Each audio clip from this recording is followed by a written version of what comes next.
We were just the microphone thing. Divorce sucks. Welcome to Divorce with Integrity. This is the most important and open discussion on the internet about the positive, purposeful, powerful, pleasant aspects of moving from matrimony to acrimony to harmony.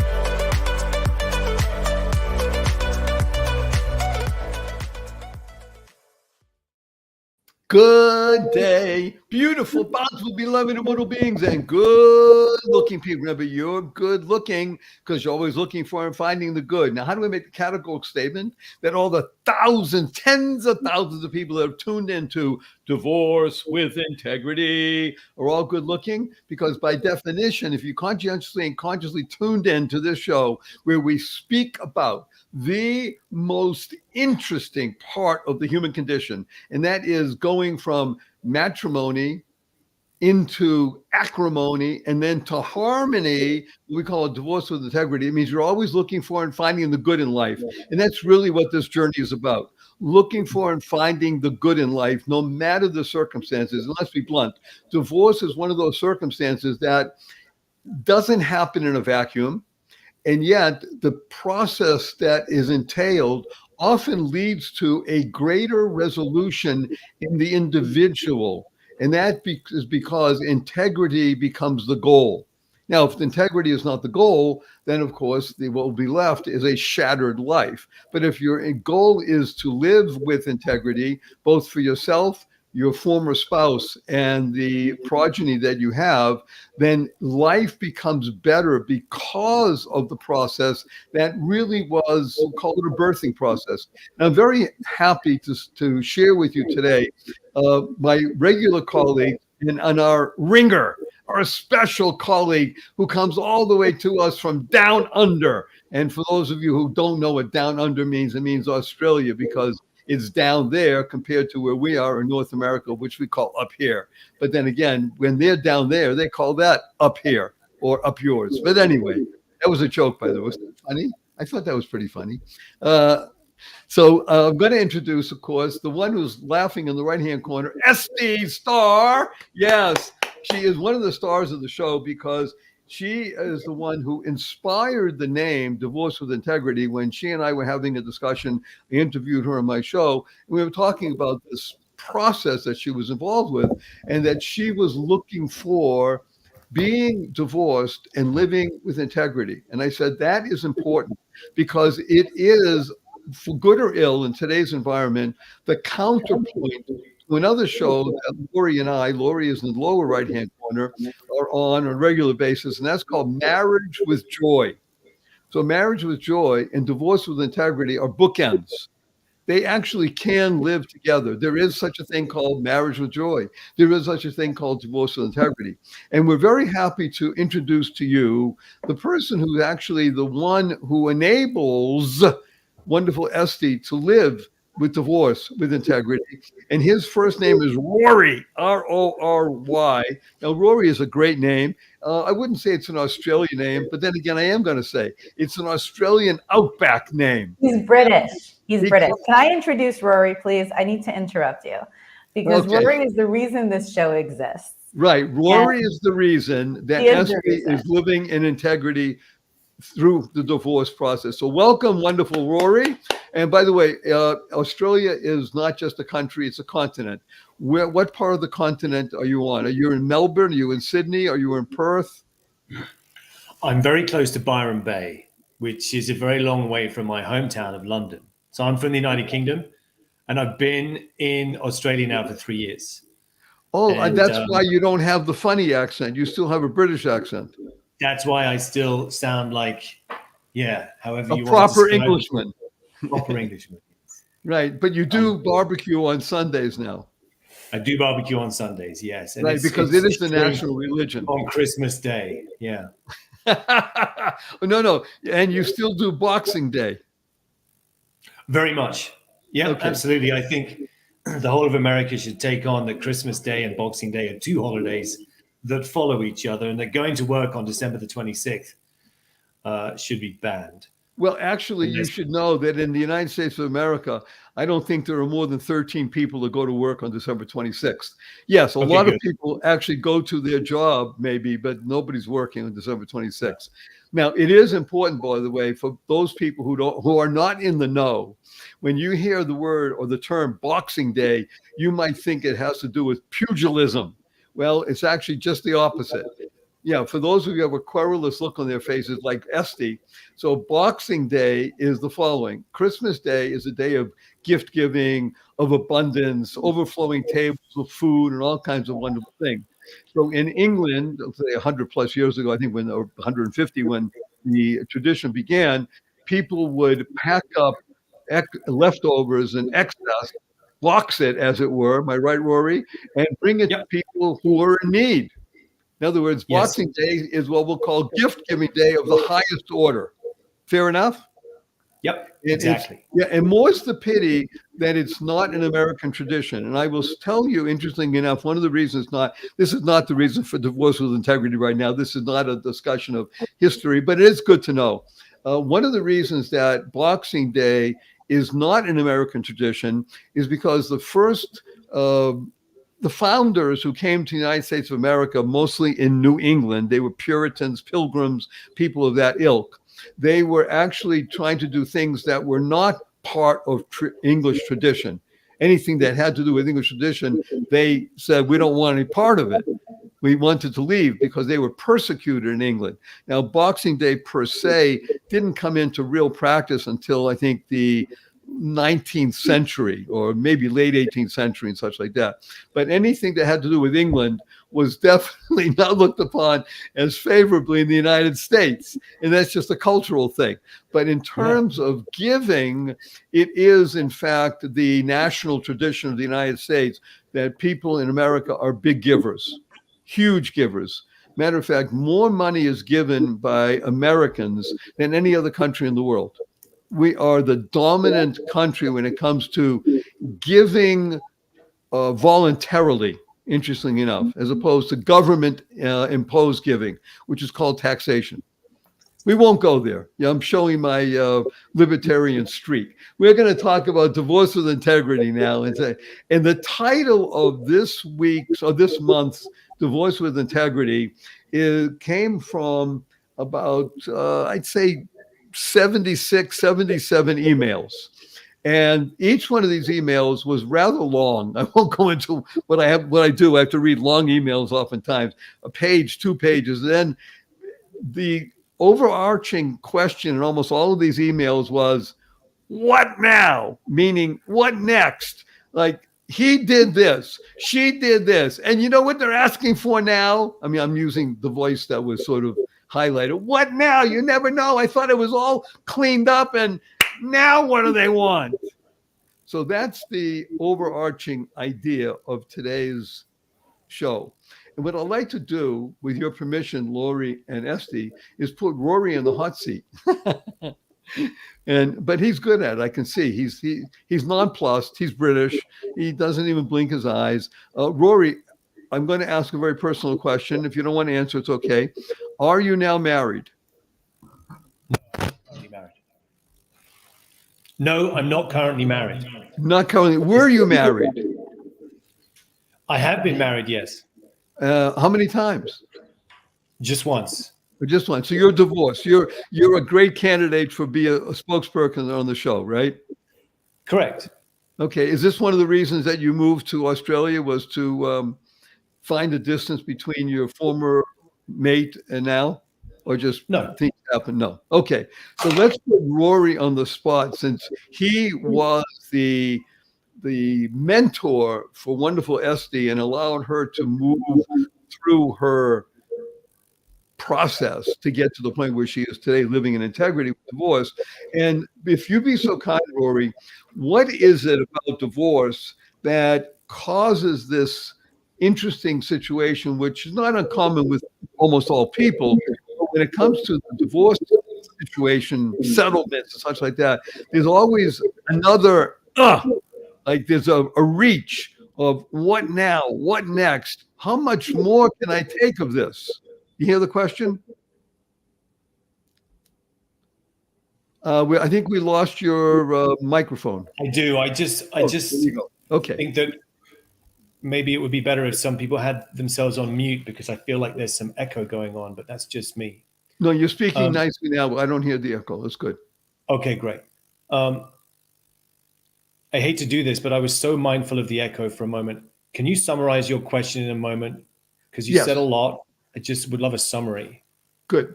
And again, it comes from the people who send in the emails. It's as if no matter what is going on in the process of the divorce, it is always a reach of what now? Oh, they want this. They want the garden hose. They want the bucket that we use for this. They more. What now? Well, first of all, thank you so much for having me on your podcast today. Thank you, SD. Such a pleasure to meet you all. I might just go back a step, if that's okay. So for those of you that don't know me, I've been a relationship researcher for nearly 37 years now. It's my lifelong passion to make sense of the way human beings relate. And for that time, I've been, without realizing it, I've been pursuing the fundamental information that actually makes sense of what's going on, rather than superficial information that might help on a good day, but is not lasting and doesn't work for everybody. Excuse me. So I might just go back a step and say that divorce is sometimes a premature cessation of growth.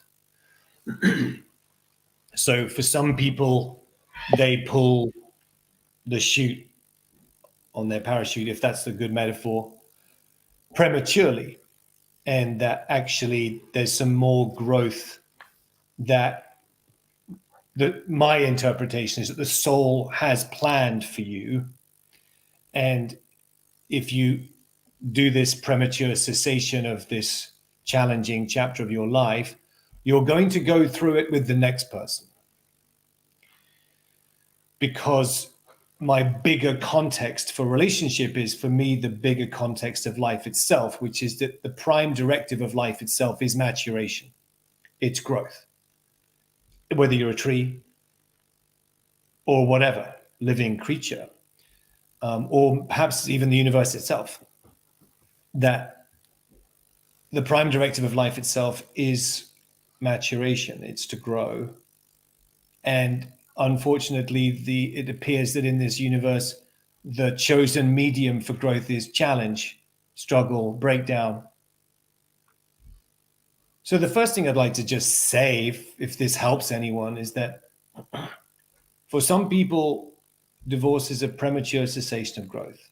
At the same time, for some people, separation and divorce is a grand victory, a magnificent opus, if you will, a rightful step, a critical, brave, authentic, sincere, vulnerable commitment to what is right. And people that are able to relate to separation in a virtuous light are able to navigate that separation more able to navigate that separation with integrity. Not all relationships are meant to continue. Disney and fairy tales would have us believe that it's happily ever after. And there is a nobility in that aim. It's a noble aim to create a family structure and maintain that family structure. For sure, unarguable. But the problem from my perspective, the problem with any religious, political, or social organization that denies separation risks the perpetuation of abuse and violation and not growing. Again, it's explainable, right? Ideally, we want the fabric of our society to be based on healthy families and healthy communities. It's pretty unarguable. But as I said, some separation is absolutely vital for the safety of children, for the safety of the adults. It's vital. So I just wanted to give that as a background. I hope that helps for some people. And I would like to interject something here. And I want to first to say a very big thank you to you for setting the stage from your, let's say, personal and professional insight. So a relationship researcher of 37 years. Now, let's be blunt. You don't look much older than mid-century. So that means that you actually began your process of relationship research somewhere in your early 20s. And that's interesting that you had that calling so early on, because that's really what this is about, is that this is the ultimate relationship, whatever the genders of the two people involved. This is the ultimate relationship of one giving oneself up to another, in essence, and being able to rely upon that other person in a completely vulnerable manner. yeah, That to me is the height of maturation. That the ability to be vulnerable and open enough to say, I'm here to grow, and know or believe that the other person is in that same place. So thank you, first of all, for allowing us to understand your personal background and to state how you did. That for some people, like you said, divorce is the premature cessation of growth. And for some, it is the magnum opus. It's the sympathy and the symphony. Very nice. Yeah. Okay, that's a wonderful way of articulating, creating this beautiful picture that we have now in great bold watercolors. I'm thinking of Georgia O'Keeffe as I'm doing this, by the way.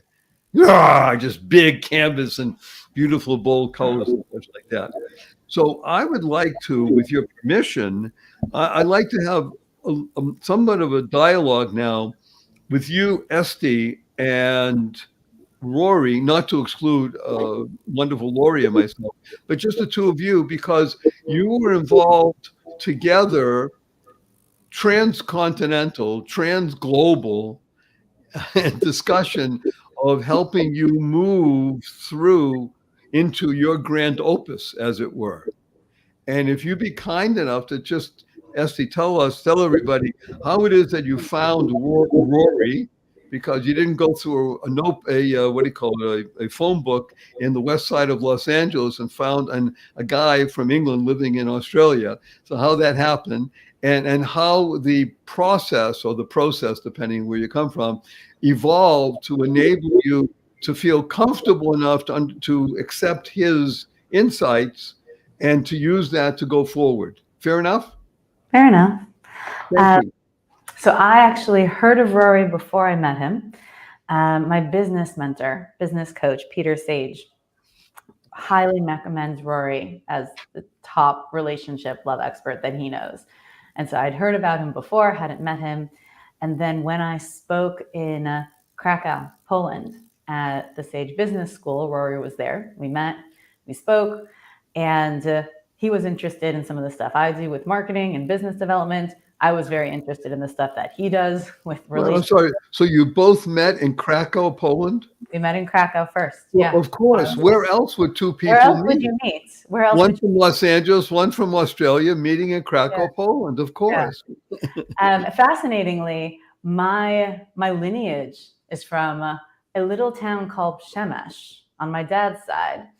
We are Polish, and they're from a little town called Przemyśl that was about 2 hours out of Krakow. So I was close to my hometown. I did not go, but I was not far. Anyways, fast forward, I don't know, 2 months, and Rory was holding a 3-day workshop in London on archetypical relationships. And I was fascinated by his work already. I went and I attended, and I was blown away. I've been a student of personal development for about 25 years now. Yeah, read hundreds of books, mentors, coaches, programs, all the things. Yeah, I've been working on myself for a really long time. I'm version 4.0 now. And I'd never heard anything like what Rory taught, ever. It gave me so much. At that time, I was still married, not so happily. And it gave me so much insight on my relationship, on what was working and wasn't working. And Rory can talk more about his teachings, and you can see more about it on his website. But the main takeaway that I had were there are 4 kind of archetypical personalities. And the way those personalities interact, polarize with each other, what they bring out in each other, and the dance of the balance of power that comes from different kinds of personalities interacting, gave me insight on my marriage and relationships, both professional, but most significantly on my marriage in ways that I'd never understood before. I was fascinated. Went back to the US, and my marriage very quickly started to deteriorate. Whether from the empowerment of my clarity, whether from just the development and time passing, right? You never know what comes first. And there's a Jewish saying, "Hikdim refuah lamaka," that God always gives you the remedy before the injury, if you will. And if that's the case, then Rory's wisdom and my connection with him was the remedy before the injury of my separation, no doubt. And when my marriage started to rapidly deteriorate, I reached out to Rory. I was like, help. This part makes sense. What do I do now? What do I do now? I need help. And he became my mentor through the entire process. So let me unpack something. This is very important. So as you said, the benefit came before the disease, and it was, you were able to recognize that the deterioration of the marriage was imminent, and that you were blessed with the ability to find a I won't call it a lifeline. That's not the right term I'm looking for. It's more of a guide and a guiding light. A guide, right? A guide and a guiding light. Very nice. Yeah. Thank you. Yeah, and Rory's work, again, it was very much in alignment with me and my integrity, and because none of it was antagonistic. All of it was the way he said. It was about maturation. It was about, what is your personal growth from this? What do you need to take away from this? Who do you need to become? What is most important? The children are most important. How do you operate from a place of integrity and what's best for the kids? And every time I would freak out with oh my God, what now? Rory was my call. That was a lot of WhatsApp, right? It was like, I got this. Look at this screenshot. See what he sent me now. See what he said now. Now what do I do? And he would calm me down. And he would give me the insight and the perspective.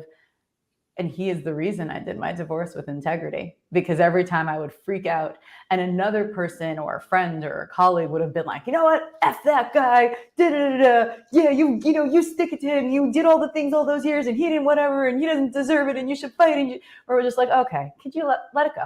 Let it go. Take your fingers off the table. How important is this? What needs to happen for you to create something that's best for the children? And I'd be like, but don't you understand what? And he would just calm me down. Just calm me down. He listened to so much of my anger and so much of my resentment and my rage and my pain. And I cannot recommend him highly enough. My life and my children's lives are indebted to you. And I'm thrilled to have you here. So first of all, a huge thank you to you for articulating. Those of you, by the way, who are not able to watch this and only listen, I'm telling you, you're missing out on about 8%, but that 8% is really important, because the facial movement of Esty and her friend and and also to watch Rory's face, his calm demeanor is certainly part of his persona. I would like to ask Lori to comment here. Not that she knows Rory, of course she doesn't any more than I did a few minutes ago, but how you think that this kind of process could be of benefit to the people that you are dealing with. Rory, you should know Lori, L-A-U-R-I, and Rory with an R, and it's a good thing I'm not a Japanese, I can't mix up my L's and R's, she is known as the wife expert. Her specialty is dealing with mostly women who are frantic because they are about to go through a divorce. Either they initiated it, but more oftentimes not, and they don't know what to do. They're married for years, decades, and such like that. So Lori, I presume, it's just a presumption, that you're hearing wonderful things, because you know Esty and you like her and you've met each other and such like that. And you're hearing now that Rory can become maybe another ally and an ability to find more information for that, not just information, put that word aside. People don't need just information. There's plenty of that out there. And one of the reasons they tune into this podcast, DWI, to Voice with Integrity, is because they're not looking for information or even inspiration. They're looking for the T word, transformation. They want to be the transformation that, like you say, the maturation process. They want to be transformed into the star that they know they can be in the most positive, purposeful, powerful, pleasant way possible. So, Lori, I just like you and Rory have a little conversation, and we'll just be, listening ears here. But I think you're enjoying what we're doing here, right? Me? Yeah. I do what Rory does is exactly what I do. What Esty said about Rory is what my clients say about me. It's the same thing. You hear that? Yes, she is wonderful, by the way. And when those of you who know the backstory, won't go through it right now, but you should look up the wife expert because Lori has been through stuff. See, I'll just make it in literally 4 sentences. It's not that she's just now a happily married woman with 3 wonderful kids. Is that she went through a period of time where her husband was a jerk. I mean, I'm saying that. You don't do great, but he left. He went away for another woman, but she was able to handle it. And he came back and he recognized the error of his ways, and they were able to maintain and then grow a relationship. That's what it's all about. If I can just interject, it's about growth. And whether a spouse stays with the other spouse or whether they separate and end up apart, it's all about the growth. And instead of, going into anger or spinning into a blame game, owning who you are and growing inside of you is really where we end up being our best selves. Rory, some insights into, now that we're moving along in the podcast here, some other things that you'd like to mention, if you would, either overall or specifically in your work with Esty. And I'll mention this only because I think it may have some pertinence. And if it doesn't, you'll tell me. Esty comes from a unique background.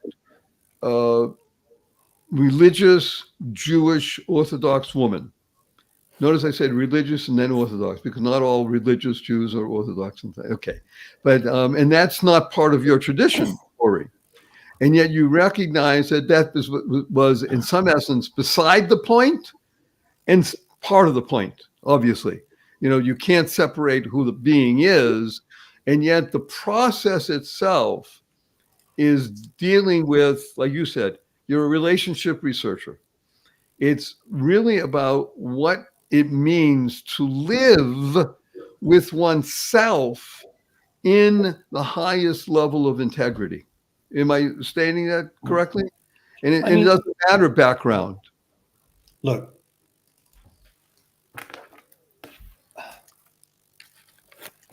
my first thought that I recall, I was 12, and I witnessed people behave in wicked and cruel and despicable ways, and they said they loved each other.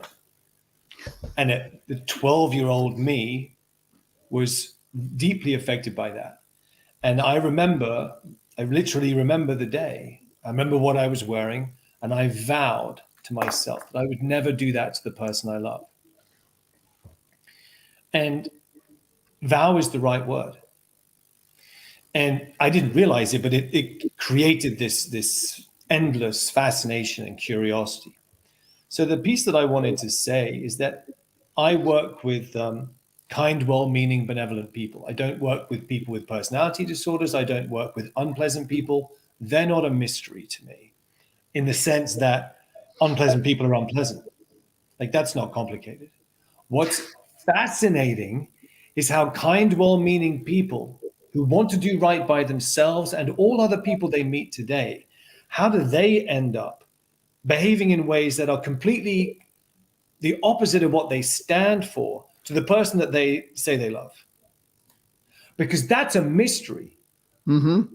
That's fascinating. And regards integrity, it's the mechanisms you mentioned about religion, the fundamentals of the psyche, which is what I specialize in, it doesn't matter.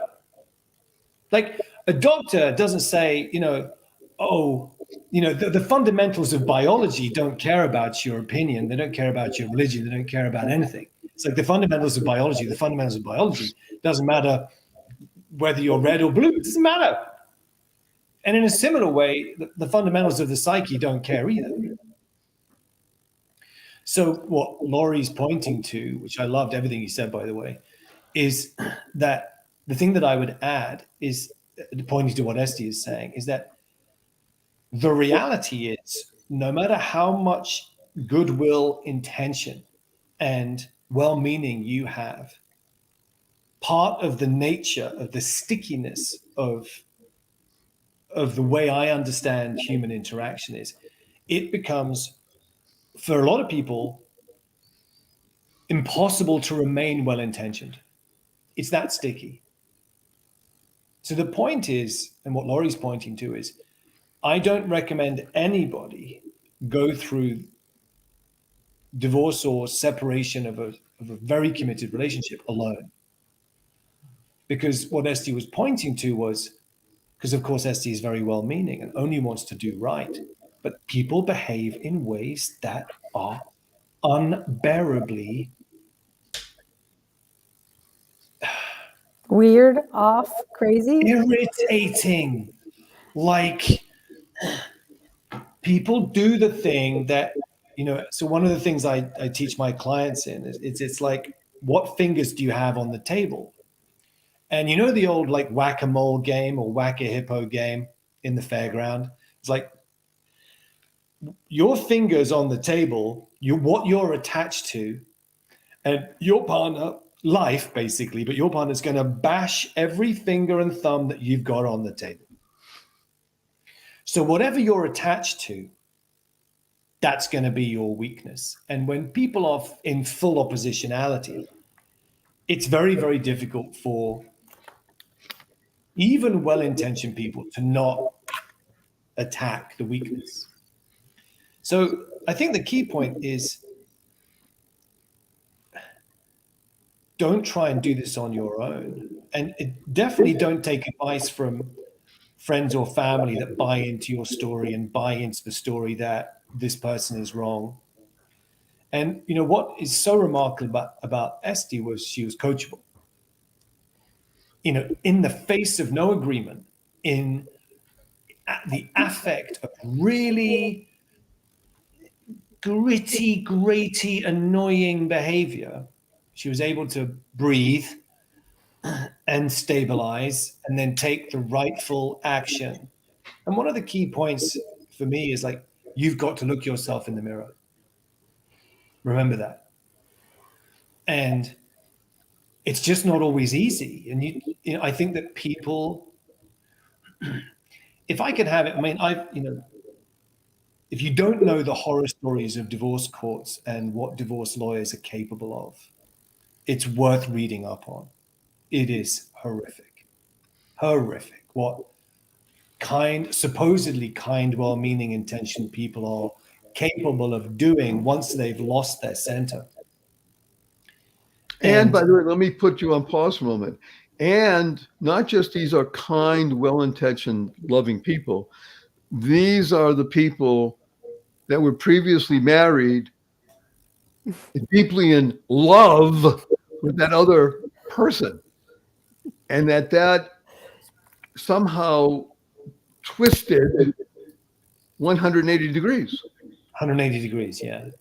It's mind expanding and mind boggling. Be right back. Don't move. I'll be right back. That's okay. Since we're all interrupting, I'm interrupting also because Rory mentioned fingers on the table, but it was not given enough attention or credit. I think I have a lot of key learnings So why don't you speak about fingers on the table? I want to emphasize it because it was such a big deal. And it's a tool that I still use now whenever I get into something sticky, as Rory likes to say. Fingers on the table is the thing that the other person has on you, right? It is actually the core topic of what we're talking about today with like the OMG, what now? What do they want now? They Yes. want whatever fingers you've left on the table. That's what they want. They know your vulnerabilities. They know your weaknesses. They know the thing that's going to bother you the most, and they are hurting and they just want to hurt you, right? And they want what they want. And any finger that you have on the table is an opportunity for you to be hurt. That's on you, not them. Take your fingers off the table. They have nothing on you. If you have no fingers on the table, they can stomp on it all they want. There's nothing there. The hardest work you have is taking your fingers off the table. That's the hardest work you have. Because then you have all leverage. Because you don't care. There's nothing on the table. It's like, I want my records back. Good luck with that. How about you have them, I'll replace them. It's because people are in pain and they seek pain relief. So they're clicking on the morphine drip, and the morphine drip is sticking a fork in your leg. That is their morphine drip. Their morphine drip is when you stick it in your leg, your blood comes out. That's their morphine, just to clarify. And it's like, and it could be a message. It could be just a message today. It could just be, you were going to pick the kids up at 5 p.m. You can't do it today. Tomorrow at 4:55. So you have to go knowing that you might get a message saying, no, you can't take the kids now. You can do it tomorrow. Okay, fine. Because the critical piece, this is why people need help, is that if you bite back and get your own pain relief, then you've lost. You're in the boxing ring, trying to exact punishment, trying to equal out the wrongdoing with your own wrongdoing. And it's spectacularly difficult, even for kind, well-meaning, benevolent people, to not do that. Because our nervous system is governed by we are all seeking pain relief all the time, even when life is good. We're also designed for a digital flight or fight. So if you're not going to, you're going to fight, which is a natural inclination against the person who you think is hurting you, but to flee or not having any fingers on the table, that's not easy to do in the face of the being that, again, at one point, this was your love of your life. It's not as if it's some stranger. See, that's part of the difficulty. The being that was your love of your life, the focus of your life, from your heart and your mind and your soul, has now become estranged, which is what we used to call divorce. And I think the other thing is, which is a little unpalatable for some people, is that a lot of people marry from the heart, but a lot of people don't. They marry the deal. They marry the deal, and the deal comes with expectations. And when those expectations aren't met, I think that the person that marries for an external world reasoning, for security or for social proof or for financial security or whatever, and there's nothing wrong with these as factors, but a lot of people pretend it's love, and actually it's just their own self-interest. Those people are typically the cruelest, in my opinion. Right, because once those pieces go away, if they do, there's no there. So it's a slight side point. The other thing is, have you seen the very interesting footage of the fairness test with capuchin monkeys? You'll find it on YouTube as a 2-minute video. Basically, it's testing whether there's fairness, and they have to do a task. They give the human a rock, and they get a piece of cucumber, and then they give the rock to the next, put it in the cage of the next one, through a little hole, and the next monkey gives the rock back, and they get a cucumber. They can do this all day. But the moment you give, the task is give me the rock, one gets a cucumber, and then the same task is given to the other capuchin monkey, and they get a grape. Now it's inequity. Right. So our nervous system is all over the place all the time. We are governed. We hate hypocrisy. We hate double standards. We hate unfairness. We hate intro. There's a reason why we invented manners. We teach our children to say please and thank you.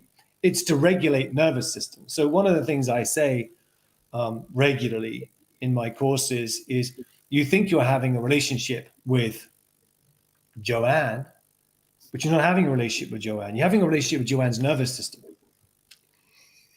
which is governed by a large list of things. And likewise, if you're having a relationship with me, you're having a relationship with my nervous system. And that, by the way, you should know that's what my wife thinks about me. I believe it. Right. No, it's true. She has a relationship with my nervous system, and it drives her crazy sometimes. Yeah. And I think Laurie's probably in total agreement. It's like what the people like Laurie and I are attempting to do is help people regulate their nervous system so they can take the actions that they would actually choose if they weren't triggered, if they weren't reacting to the latest unfairness, the latest niggly thing. About right, Laurie? Yeah, 100%.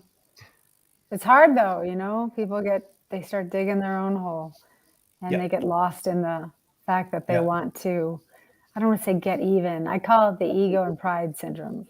People get their ego bent out of shape, and it rules them. Instead of putting your ego in your pocket or throwing it in the trash or ripping it into shreds, because it doesn't, I believe egos and prides don't belong in your marriage because they don't serve you. They just get you into massive amounts of trouble. Yeah. So and I think again, like working with Esty when we did, I don't remember how many months we worked together, but it was Wow. It took just astonishing. It was astonishing. But you know, the net result is essentially a high functioning co-parenting relationship with respect, essentially. We are so beyond, you don't even understand. I just want to, because you and I, Rory and I have not caught up recently. I invited to the show, but we haven't been in touch that much recently. I've gotten busier, he's gotten busier, and I'm out of crisis, and I really have absorbed so much of his wisdom, right? I don't reach out on any regular basis anymore. We touch base every few months, I would say. It's like a check-in, catch up, how are you, what's going on? But yesterday, okay, so Friday, my third son, my middle son, is being bar mitzvahed, major occasion. We're co-planning it. We went together to a coffee shop around the corner to sit with my son and plan together some of the details of his event, okay? We negotiated a whole different schedule this weekend in a couple of texts. And on Sunday was my 5-year-old's essentially like a preschool graduation ceremony, right? That's not what it was, but that's essentially what it would be similar to in a general society. And it was because it's an Orthodox, it's a whole different thing. It's a Chumash play. Anyways, doesn't matter. Whole ceremony, big to do. Not only were we able to be in the same room, but it's segregated, this event. So there's a women's side and a men's side, and I managed to sit myself down on the men's side, not on purpose. I saw a front row seat, I sat down. There were no men there yet. Okay, because the women got there first, and all the men came in, started sitting behind me like, you're on the wrong side. I was like, man, all right, by that time, the whole women's side is all. And just then I get up, I see my ex coming in. I'm like, oh, good, here, sit in my seat in the front so you can get good pictures and videos for us. Well, which he did, which he sent to me while we're at, now this is a man who came after me for every cent he could. Okay, this is someone who made me want to literally kill myself, or him, or both of us, like if it wasn't for the kids.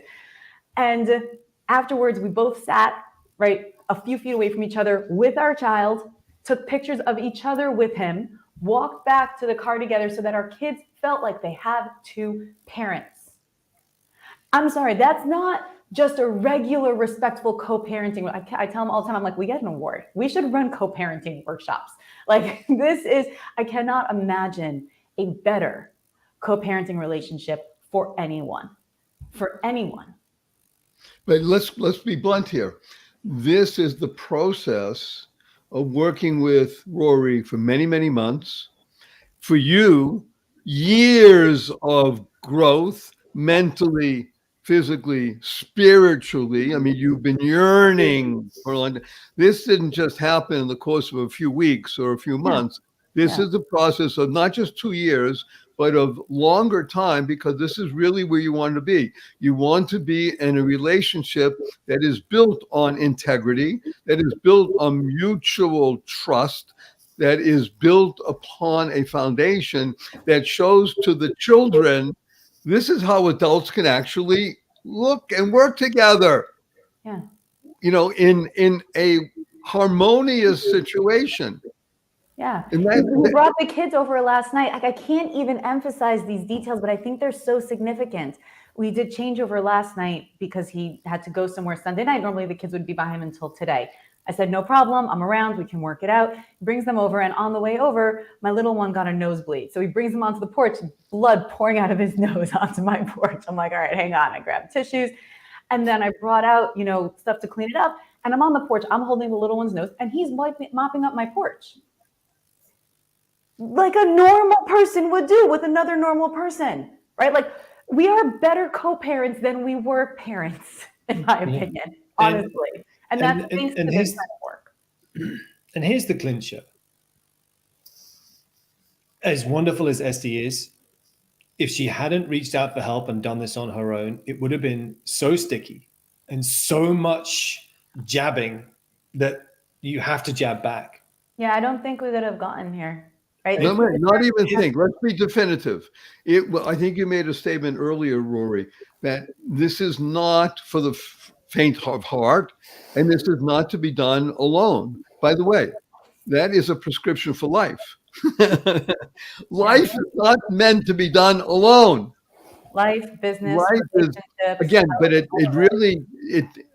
life needs a maturation for being able to live with other people. In other words, if you're raised in a home, I was raised in a wonderful home, a father and a mother and 3 kids. I'm the oldest, which is wonderful place to be. Oldest boy, 2 younger daughters, and they worship me. And it's like, okay.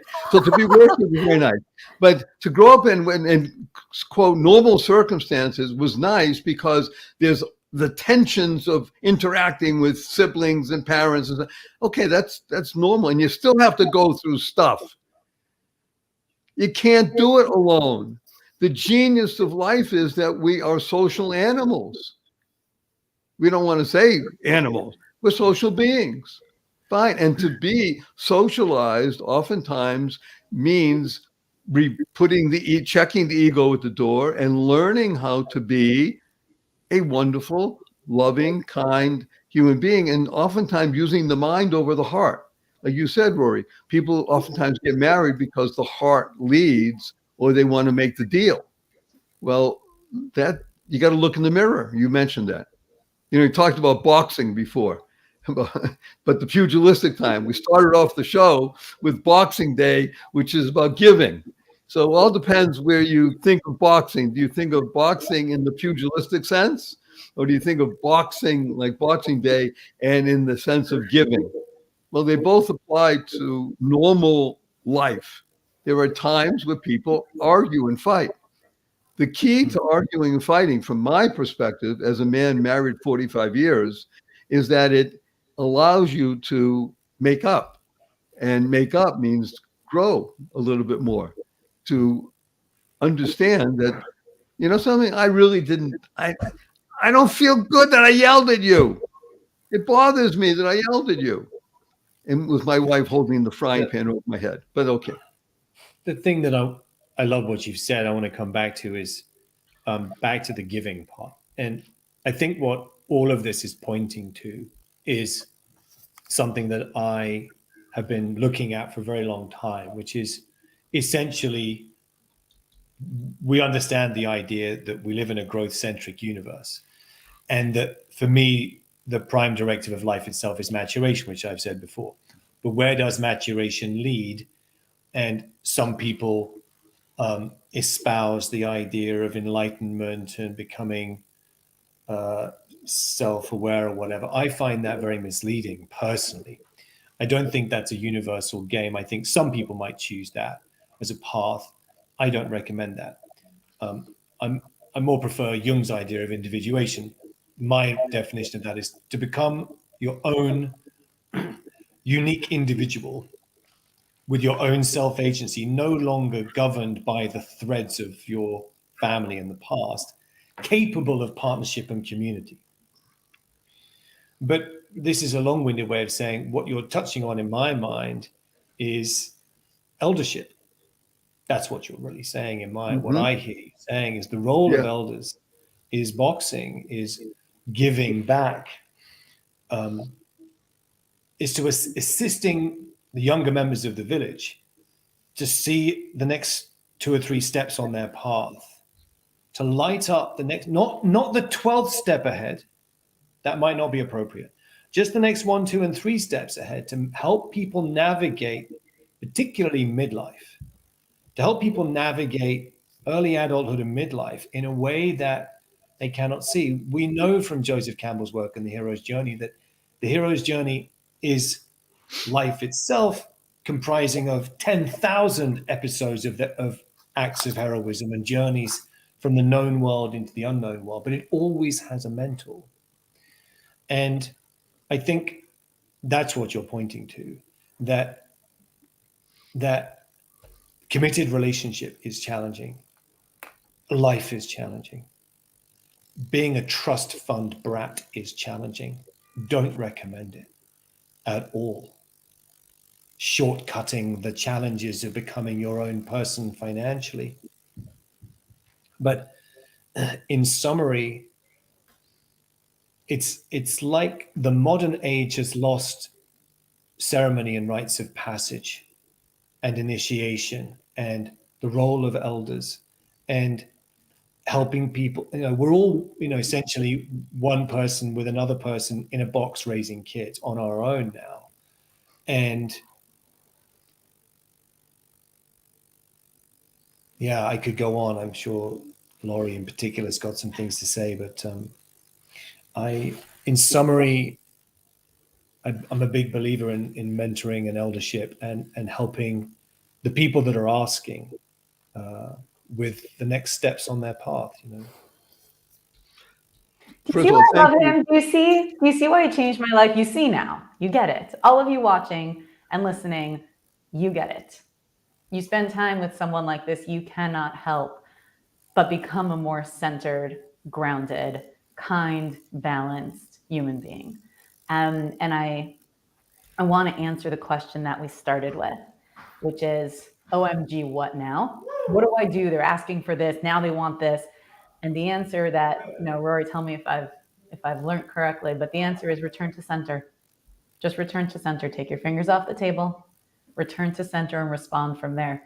There's no one answer. The answer is not necessarily no problem. The answer is not necessarily okay. There is no just give it to them or make sure you get it. There is no answer because it really depends. But the answer that you always have is don't react, respond. Go back to your center. Take your fingers off the table. You're not attached to the outcome. What is the end game? And what's your next best step to get to that real end game? Which, in my opinion, is divorce. What was the sticky note that you put up? I have a wall. This is my 4th wall. I have a sticky wall. This is the 4th one that I started in my office. My other ones are in my house. And whenever something inspires me, I put it on the wall. And Rory's line of, we live in a growth-centric universe. I just put that on the wall. We live in a growth-centric universe. That line is on my wall. And I was just kind of showing that to everyone as a highlight. That's what this is about. That's what this is about. And you're going to keep getting the same situation. You will date the same person in different bodies. I know I did it. You will end up in the same business relationships, friendships with the same person in different bodies and the same expression in different situations until you learn the lesson you need to learn and grow in the way you're meant to grow. So you can cut off everyone in your life and you can cut out everything and you can get divorced and go date someone new. They'll be there. You can decide you're not dating. It'll be your new boss. It will come because it's your journey. You can't get out of it. Wonderful, Laurie. Yes. You want me to answer that question? Would you like to say some closing remarks? This has been a very fascinating podcast, hasn't it? Well, that's why I love having new guests and new faces and new inspiration and new words, new points of view. I think perspective is everything in this world, and you can change your perspective like that. That's what I do all day. So I'm going to answer that question too. OMG, what now? I'm assuming that is after you realize you want to get divorced or Right. you are getting divorced. I always say, you know, if I made these bands up for all of my wives. It's called Today is a New Day. So that's right. Sorry, this says do my taxes because I'm a little behind. But that's what that says. But this band says today is a new day. And you know, every day you wake up, if you wake up and you're sad, when you're about to get out of bed and you say to yourself, oh no, I'm divorced. How am I going to do this alone? Or you could say, oh, I'm divorced. I get to do this alone. I get to figure this out. I don't have to share this with anyone right now. And I get to do this all over again. I made a few mistakes and I've learned from it. Today's a new day. Let's see what happens. My favorite thing to do when I wake up is to just be grateful for where I am today, wherever that is. I still have my toes, my fingers, my head. I can think straight still. I'm not, have Alzheimer's sometimes. It's a good feeling to wake up and know you have a new day and it can all be yours. You get to decide if you're going to be happy or sad or angry or bitter. You. And that is really what this wonderful podcast is about. Divorce with Integrity is not about Esty, as wonderful person that she is, or even Rory, fabulous being that he is, or Lori, or even me. It's about you. YOU, you becoming the best you possible. That's why people tune in. They tune in to listen because, again, information, there's a lot of it out there in the internet. Okay. Inspiration. Yeah, it's great now. And then, of course, inspiration goes away unless you maintain it and such like that. People are really looking for transformation. They want that maturation. I'll share this with everybody, and I think you might like this a lot, wonderful Rory, since you mentioned it a number of times, the word challenge. Challenge is a fascinating word. If you write it down, actually, Rory, write this down right now. Challenge. You have a pen and paper? Okay. Never go anywhere without a pen. Thank you. Okay, so write down the word challenge. Yep. CHALLENGE. Please underline the first three letters. Yep. Underline the last three letters. And what do you have? What word do those 6 letters spell? Change. Change. Nice. So we have an interesting discussion in the business world, and it goes like this. Change is great. You go first. People talk about change. Everybody wants change. Well, yeah, but people are afraid of change. So now we use the middle part of challenge. What are those 3 middle letters? LLE. Right, which stands for let love embrace change. When the challenge becomes something that you embrace and you recognize it as a change element in your life, and that you're heading towards maturation of being grateful, of understanding that your fingers are not on the table and you can let go, then life becomes a joy every moment. That's what this is all about. I am happy to say that we've been together for an hour or more and people are loving it, and it goes by fast. So I'm going to make sure, Rory, would you come back again? I'd love to come back. Please invite me. Excellent. Esty and Lori will certainly come back again. And me, you got me. I'm the moderator, so I'll be back. So we'll do this again, God willing. So as we do, when we sign off, of course, is we do 2 things here, Rory.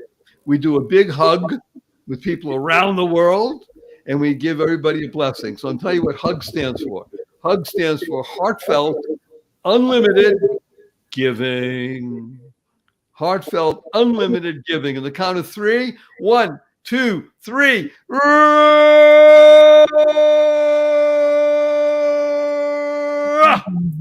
And our blessing, of course, is go forth, live exuberantly, see joy, happiness, peace, and love. share this with at least 5 people and tell them to give a great rating. And we'll see you again on the next version of Divorce. Divorce sucks. Welcome to Divorce with Integrity. This is the most important and open discussion on the internet about the positive, purposeful, powerful, pleasant aspects of moving from matrimony to acrimony to harmony.